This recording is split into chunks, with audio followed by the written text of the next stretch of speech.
こんにちは、のがチャンネルののがです。今回はバレンタインも近いということで初のレシピ動画を撮りたいと思います。今回ご紹介するのはこちらのホットチョコレートスティックです。ホットチョコレートスティックというのはあったかい牛乳にこちらをこうやって溶かすとホットチョコレートのドリンクができるというお菓子です。材料もチョコレートとトッピングだけでとても簡単なので学生の方や忙しい方にも作っていただけると思います。早速レシピをご紹介します。クッキングスタート。早速作っていきます。チョコレート3枚、製氷皿とアイススティック、こちらは持ち手に使います。輪ゴムを4本、あ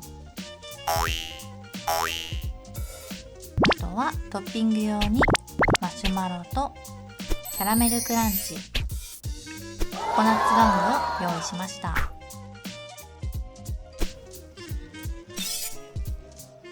まずはチョコを刻みます。クッキングシートを敷くとまな板が汚れません。ざっくり斜めに刻んでから包丁を押さえて細かく刻んでいきます。刻めました。湯煎でチョコを溶かします。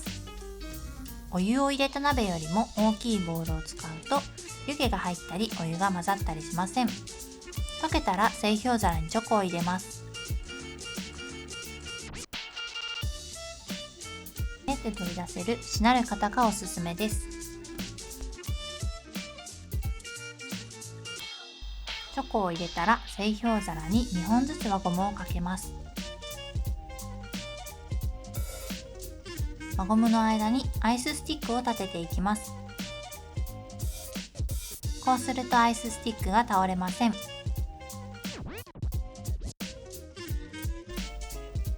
ョコが固まる前にトッピングをします。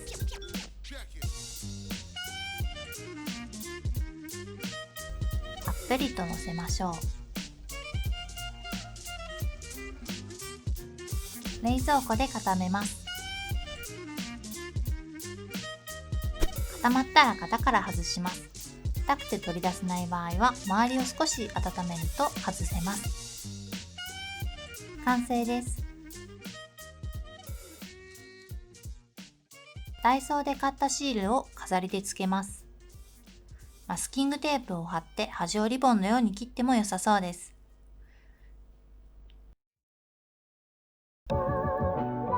熱々のホットチョコレートはとても美味しいです。簡単なので皆さんも今年のバレンタインでぜひ作ってみてください。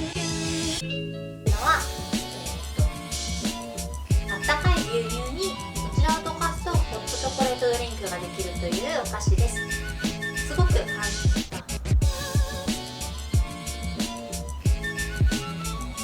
材料もチョコレート